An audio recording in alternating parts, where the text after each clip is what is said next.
Olá, seja bem-vindo, bem-vinda. Hoje vamos conhecer a história do Marcos Guimarães, aprovado no 12º concurso de cartórios de São Paulo. Vai contar pra gente aqui como que foi essa trajetória até conseguir a tão sonhada aprovação. Marcos, seja muito bem-vindo aqui ao Estratégia. Parabéns. Obrigado, Pra gente iniciar então, Marcos, já se apresenta aí para quem está assistindo, fala um pouquinho de onde você é, sua idade, formação. perfeito. Meu nome é Marcos Rezende Neves Guimarães, eu sou de Belo Horizonte, formei em Direito em 2013, advoguei por um período, um ano e pouco mais ou menos, depois eu saí, fiz um mestrado e na sequência já comecei a estudar para concurso, mas não foi concurso de cartório, eu comecei a estudar em 2015, mais ou menos, e estudava para magistratura federal. E assim, a gente começa assim, a gente é muito inocente. Eu fazia um cursinho, eu só assistia a aula e não estudava direito depois, ficava ali. É, você não sabe, você demora a aprender a estudar, né? E aí fiquei estudando para magistratura federal até 2018, e aí eu vi que ia parar de ter provas de magistratura federal, porque os TRFs estavam sem orçamento, e aí migrei para a magistratura estadual. Aí eu fiz 2 provas de magistratura estadual, e simultaneamente, quando eu estava estudando para uma possível segunda fase de magistratura estadual, que era Santa Catarina, minha mãe, que também estudava para concurso, estava fazendo uma segunda fase de cartório no Paraná. E aí acabou que deu errado essa minha segunda fase de Santa Catarina, eles anularam 9 questões, eu aproveitei 3 e fiquei de fora por um ponto. E simultaneamente ali, comparando as coisas, eu comecei a ver que cartório talvez fosse mais factível. E aí migrei. No meio de 2019, passei para cartório, estudar para cartório. Aí na sequência veio pandemia e foi bom para mim, esse tempo da pandemia, porque me deu prazo para aprender o que eu não sabia, porque as matérias são muito diferentes, né? Interessante, então você estudou por influência, de certa forma, da sua mãe.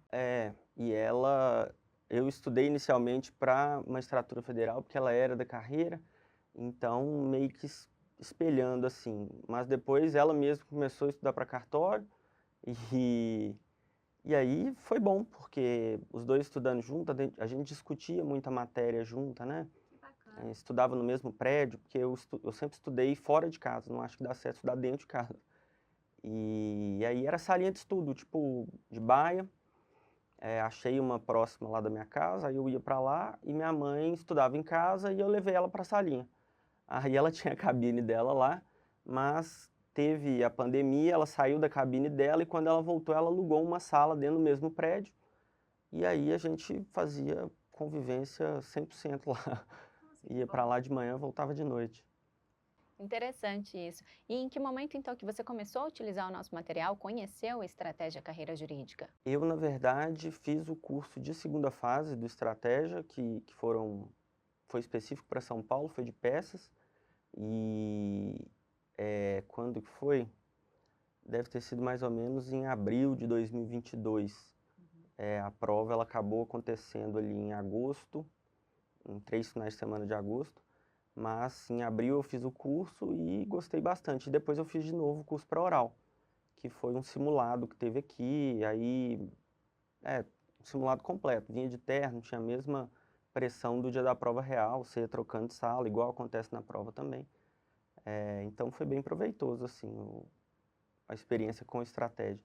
Que bom. E para a primeira fase, então, de que forma que você se preparou? A primeira fase em si, em São Paulo é mais específica, né? Porque você tem metade da prova que é registro e notas, que são as matérias base da atividade, e muito código de normas, que é como se fosse um compilado de normativa interna que vai orientar a atividade. E aí, quando eu decidi estudar para cartório, uma amiga minha chegou e falou, ó, você tem que eleger um código de normas de um estado, para você ter ele como base, porque geralmente esses códigos são grandes, mas eles se parecem entre os estados. E eu tinha outras amigas também que já eram delegatárias aqui em São Paulo, e eu via que aqui realmente a carreira é a melhor, tipo, é a que tem mais concursos, então você entra, não necessariamente você vai ficar no mesmo lugar um grande período, porque acabou um concurso, já abre edital para outro, então você tem muita oportunidade. Em outros estados demora muito, tipo, Santa Catarina, 6 anos entre um concurso e outro, e aí começou outro, já tem 4 anos o concurso, não acabou ainda. E em São Paulo, em 2 anos, você está terminando um concurso. Aí eu sempre mirei em São Paulo e desde que eu migrei para cartório, para estudar para cartório, eu já comecei a ler o Código de Normas. Então, a primeira fase aqui de São Paulo, ela é específica por isso. Se você ler o código, se você decorar o Código de Normas, você vai passar, não tem jeito. E as outras matérias, você continua ali um estudo mais leve, por assim dizer. Você teve que conciliar estudo para concurso com o trabalho ou pode se dedicar integralmente? Eu pude me dedicar quase que integralmente, eu continuava advogando, mas era bem pouco, assim, tipo, não me ocupava nem um dia inteiro por semana. E o que dava trabalho mesmo é que dentro do concurso de cartório você tem que fazer títulos, que uma das fases é uma prova de títulos, por assim dizer. Então você vai ter que ter ali coisas para conseguir a pontuação. Então, mestrado, doutorado, pós-graduações, aí cada uma você pode fazer até 2. Então, enquanto eu migrei, eu fiz mais um mestrado para ter 2 mestrados, fiz mais uma pós-graduação para ter 2. Você fez tudo isso pensando já nessa prova de títulos? E aí também você tem que ter 3 eleições, participando delas voluntariamente, como mesário, como auxiliar. Então, para não ter que esperar 6 anos aí de ter 3 eleições normais, você fica acompanhando no site do Tribunal Superior Eleitoral, onde que vai ter eleição suplementar. Tipo, o prefeito X perdeu o mandato, então vão fazer lá uma eleição extemporânea. Aí você liga lá e fica, preciso de fazer. Então, fui fazer eleição quase na Bahia, fui fazer no sul de Minas, para poder conseguir preencher isso em menos tempo, né? Nossa, que bacana. Você fez toda uma estratégia, então, para conseguir esses títulos, já que não tinha tempo suficiente. Sim, quando eu migrei para cartório eu tinha 3,5 pontos. Aí em 1 ano e meio eu consegui mais 2,5 pontos, entendeu? Aí totalizei 6, que é um montante razoável, assim, tipo, é porque se você tem 0 de título, você vai ser ultrapassado por muita gente. Não adianta você ir bem nas provas e não ter pontuação nenhuma de título. E se você tem mais ou menos ali uns 3,5, 4, você não ultrapassa muita gente, mas pelo menos você não perde tanta posição com quem tem muito mais título que você. E com 6, você começa a ultrapassar alguém. Você subiu muitos pontos? Com os títulos subi. Em São Paulo eu subi. Não consigo precisar, porque eu não lembro direito quanto que eu subi. Mas teve outro concurso que eu perdi, porque em Santa Catarina foi minha primeira prova, meu primeiro concurso. Lá eu entrei com 3,5. Eu perdi lá umas 7 posições, entendeu? E tem gente que perde muito mais. Lá eu ainda tinha 3,5, então que bom que eu ainda estava ali num montante razoável. Mas tinha gente que tinha 2 pontos e perdeu quase 30, sabe? Por causa de 1,5 ponto em relação a mim. Se ele tivesse a mesma pontuação que eu, a gente estaria muito próximo.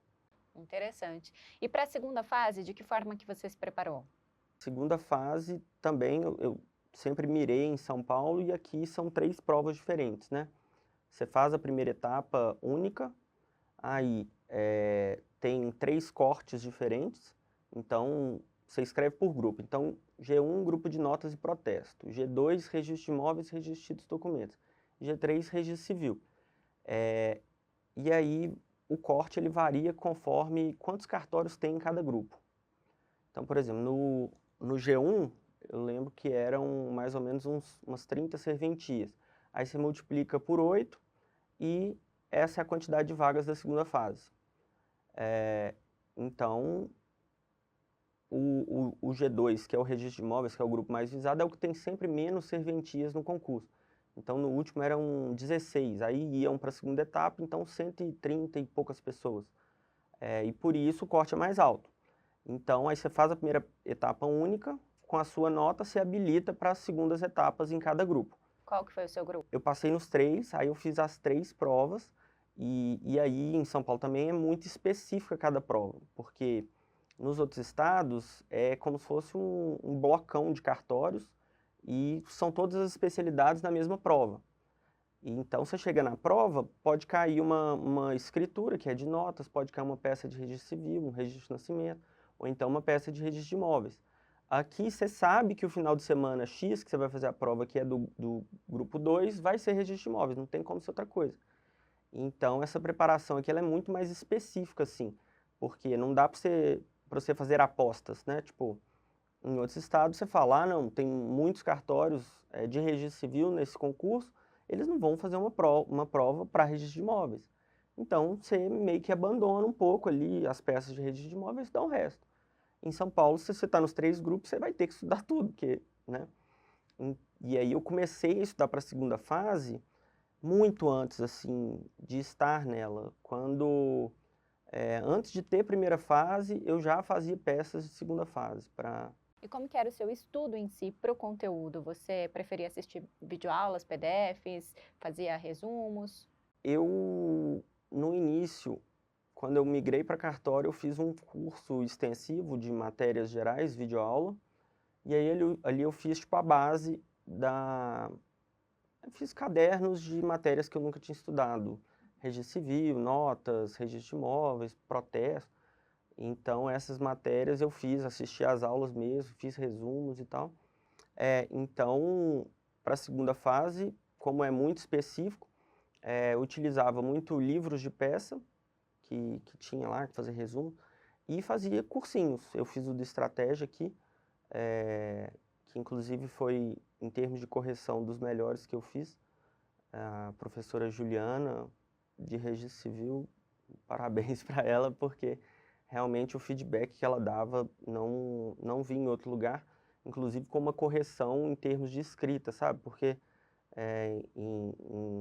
já fiz outros cursos também, e em outros a correção ela é muito superficial, é tipo assim, não, está bom, você errou isso, errou aquilo. Ela não, ela vinha dentro da correção dela, da peça de registro civil e de dissertação, fazendo inclusive apontamentos sobre ortografia, gramática, chamando atenção para temas da prática também, acho que ela trabalha em tribunal, então ela revisa votos, então é uma pessoa com muita experiência nesse sentido. E aqui, se não me engano, foram 6 rodadas de simulados e eram simulados completos. Então, isso também é uma coisa que tem que fazer antes da prova, porque em concurso de cartório, uma das maiores dificuldades é tempo. De todas as segundas etapas que eu fiz, eu acho que eu terminei completa mesmo uma prova. Mato Grosso do Sul, deixei metade de uma questão em branco, que acabou que ela nem foi avaliada, porque tinha que escrever um número mínimo de linhas, nem isso eu consegui. Em São Paulo, no grupo 1, que foi o que eu escolhi, que foi notas e protesto, deixei uma questão inteira em branco. No grupo 2, eu deixei a redação metade em branco. E o grupo 3 foi a que eu completei. E outra prova também, o tempo é muito apertado. Santa Catarina não foi apertado porque lá são 6 horas, mas São Paulo são 4. Então você tem 4 horas para fazer uma peça, que geralmente é bem complexa, e que são mais ou menos eles dão 4 laudas, uma dissertação também de 4 laudas, e 2 questões, uma lauda cada uma. E você tinha feito os simulados aqui no Estratégia, como que era o seu desempenho? Você conseguia terminar a tempo? O simulado você acaba que consegue, porque é diferente a pressão no dia da prova e quando você está fazendo um simulado. Então, no simulado, você está correndo, mas você sabe que aquilo ali não está valendo, então você toma decisões rápidas, né? Tipo, apareceu, tô na dúvida disso aqui e tal. Mas vou fazer desse jeito porque não está valendo. Mas chega na hora da prova, aquilo ali é em 4 horas que você está compilando anos de estudo, né? Então é uma pressão grande e aí você demora para tomar decisão. Quando você demora, acabou, não tem... E aí eu segui também uma dica que me deram um tempo atrás, falaram, abriu a prova, não faz ideia de uma questão, Próximo. aceita que sua prova vale 9 e que você vai dar mais tempo para as outras. E foi o que eu fiz na prova de notas, que foi o do G1. Abri, tal, eu gastei 5 minutos nela, tipo, pensando assim, lembro de alguma coisa? Não lembro. Então, vou deixar em branco e vou passar para o resto.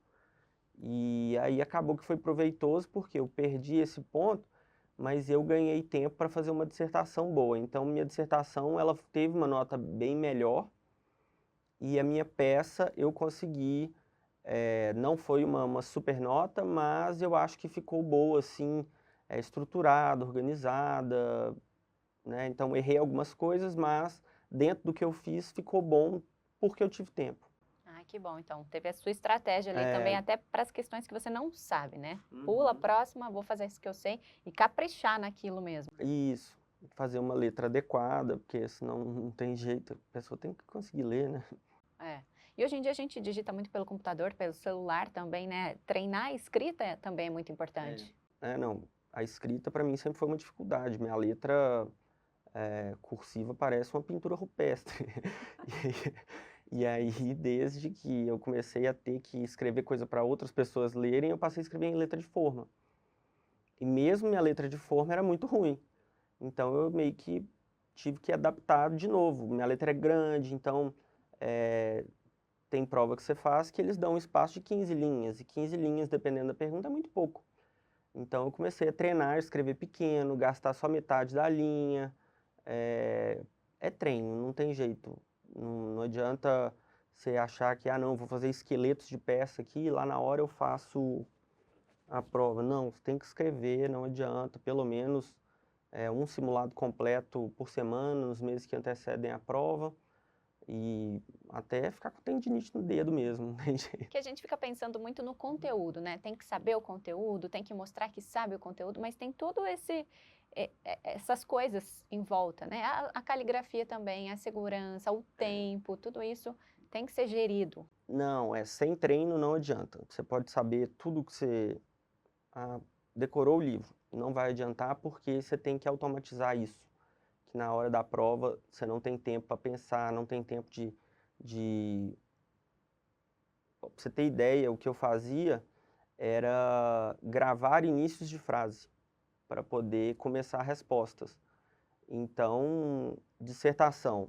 Minha dissertação, no início, ela sempre começava basicamente com a mesma frase, o meio dela era a mesma, no final a mesma, eu anotava, tipo, termos para utilizar, que para não ficar repetindo coisas, anotava e colava na minha cabine, assim, na frente, termos para utilizar em provas abertas.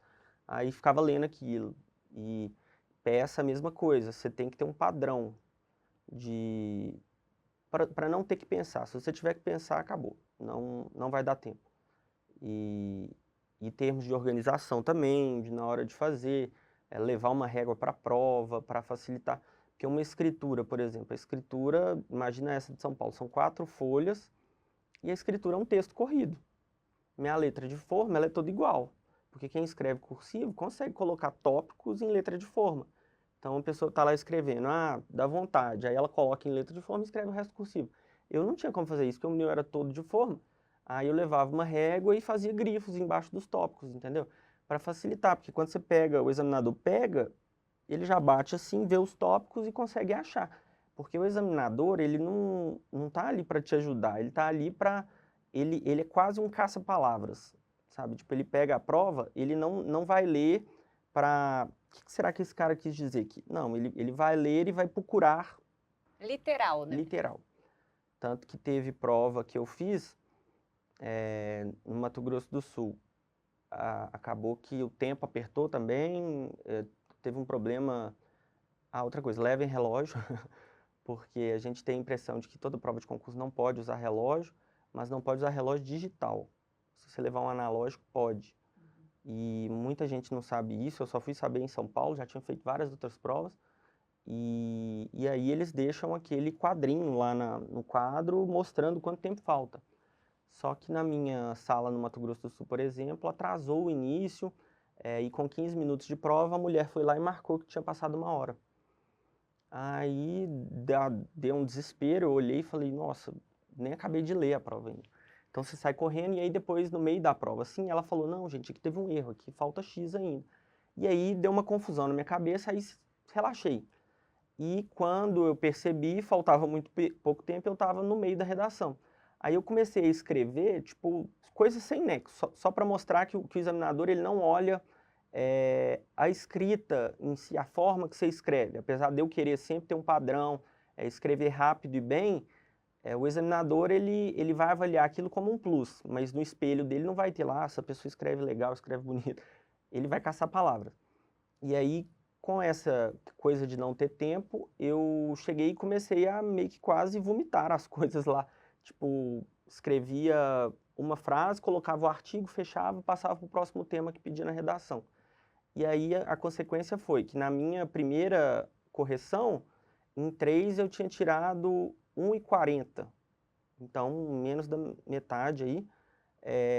Só que eles soltaram o espelho. E no espelho, tudo que estava no espelho eu tinha mencionado dessa forma, uma frase com artigo. Aí eu fiz o recurso e ganhei 1 ponto nisso, entendeu? De tanto que você vê que eles caçam de fato a palavra que está no espelho. Então, não é necessário se escrever bem, mas vai ser um diferencial.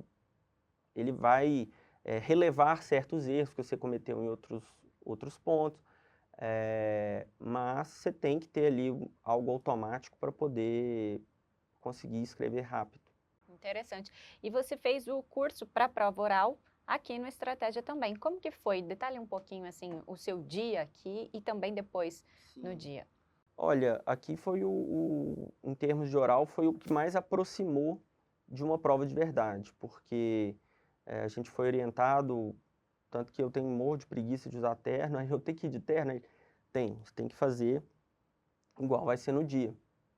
Então, você já começa a ficar nervoso na hora que você põe o terno, porque você já fica travado, né, apertado, sem mobilidade, então já te tira um pouco do conforto. E aí, eu cheguei aqui de manhã e igualzinho um dia de prova. Fica numa sala reservado com outras pessoas, aí eles vão chamando cada um por vez para cada uma das salas. O professor, que aqui na prova seria o examinador, mas aqui o professor lá já sério, sem informalidades, porque o que acontece é que de vez em quando você treina, seja em curso, ou seja com amigos, você, antes de falar, você tem um momento ali de informalidade, brinca, e aquilo já quebra um pouco.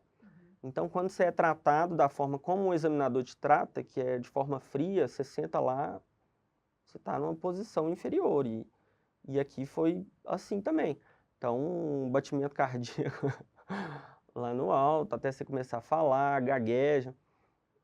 Então foi muito próximo. Aí aqui a gente chegou, ficou reservado, eram, se não me engano, 4 salas, acho que eram 4 ou 3 salas, agora eu não vou lembrar exatamente, e aí a gente ia rodando por sala. Então a primeira pessoa ia e entrava na sala com o professor Rodolfo, aí ele fazia arguição, aí saía, ficava aguardando na porta da sala do professor Gustavo, aí entrava, aí depois saía e ia para do professor Adriano. E foi bem real, assim. Aí depois foi um simulado e minha primeira prova oral foi depois disso ainda. Na prova Então, oral, então, foi bem parecido, como você citou. foi, Você se saiu bem. foi a minha primeira prova oral, foi a minha melhor prova oral. Foi no Mato Grosso do Sul e foi a que eu tirei 10. Então essa eu fechei e é treino, é você ter a reação, porque quando você não treina e chega na prova, seja treinando com um amigo ou em curso, qualquer você tem que treinar. Porque senão você vai chegar lá, se ele fizer uma pergunta que você não souber ali ao vivo, você trava. Aí você esquece o resto, fica nervoso, gagueja. E, então você tem que normalizar o errar no oral.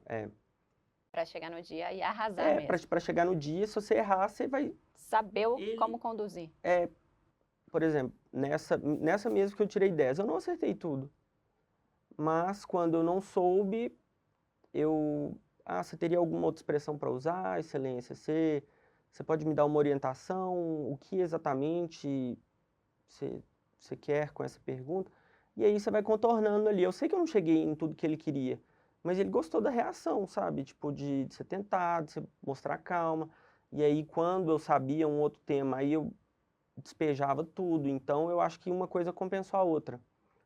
né? Legal essa dica, muito bacana. Então, você que está assistindo aí, se você gostou dessa dica, não esqueça o seu like nesse vídeo, tá bom? E o seu comentário aí também, se tiver alguma dúvida ou algo a acrescentar aqui nas dicas do Marcos.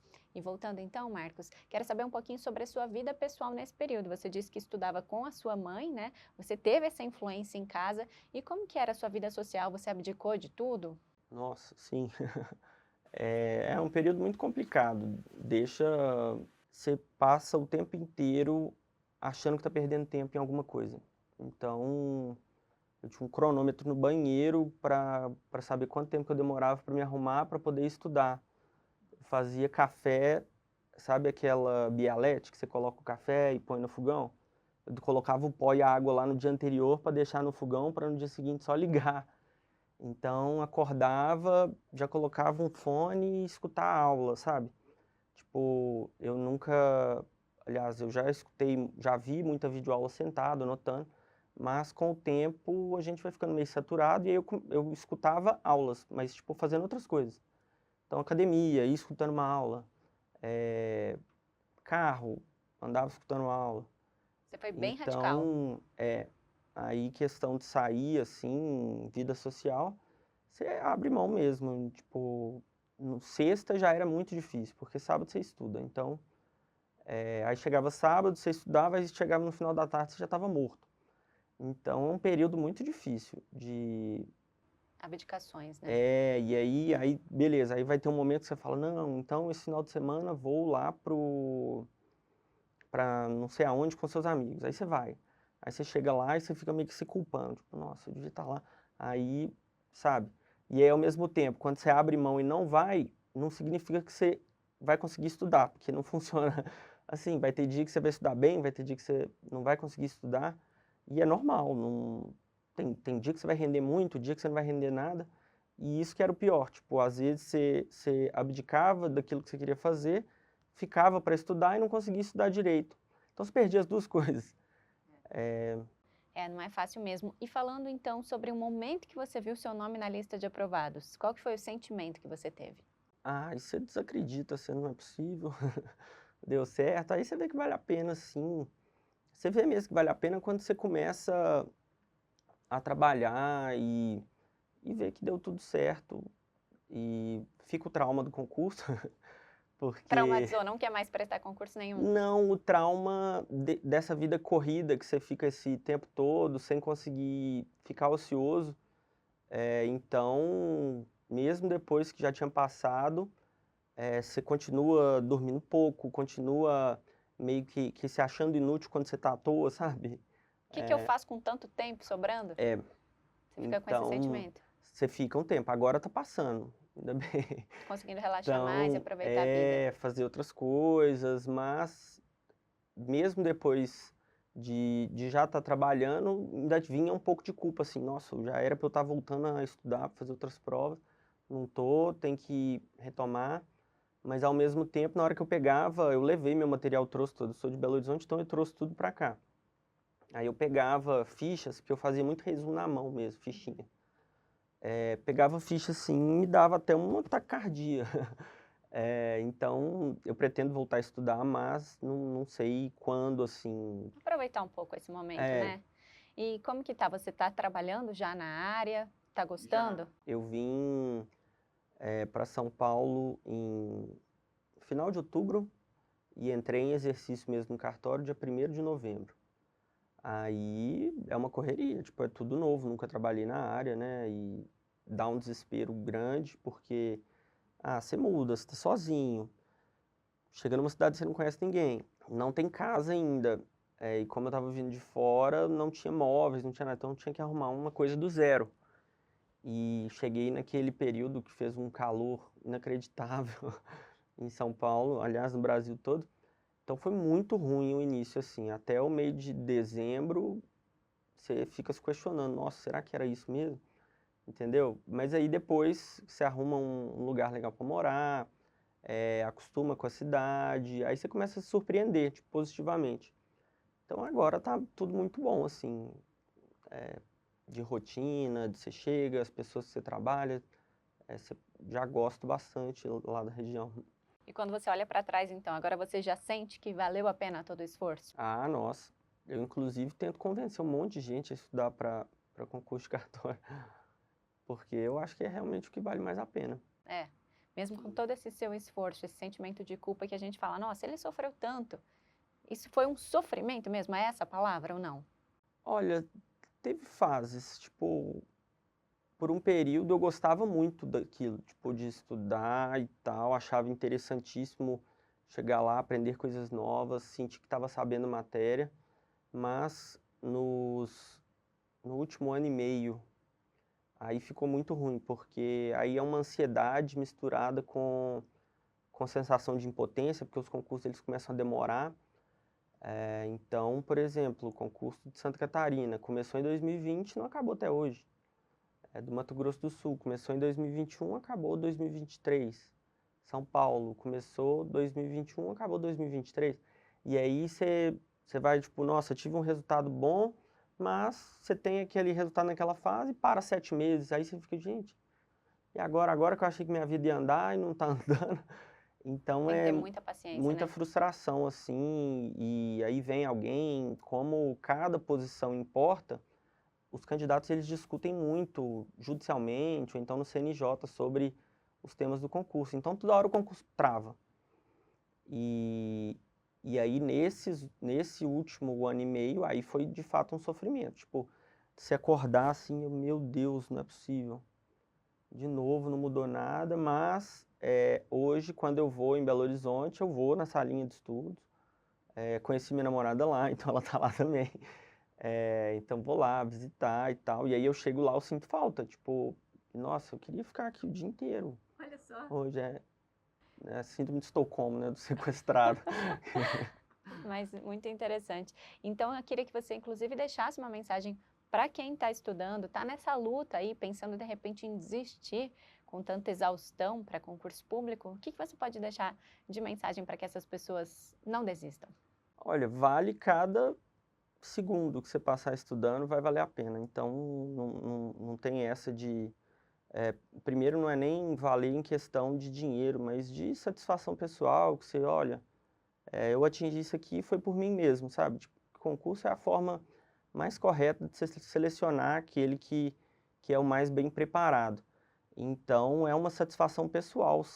Putz, cheguei, e aí quando você está trabalhando, você conhece outras pessoas que vão te respeitar por você ter conseguido aquilo também, e às vezes durante o estudo do concurso, você se rebaixa muito. Tipo, é um momento de maior insegurança que você tem, porque você faz inúmeras provas, vai mal em todas. Então, é tipo, eu brinco que concurso é um moedor de gente, assim, porque ele destrói a vida da pessoa por um período, acaba com sua autoestima, você não tem tempo de fazer mais nada.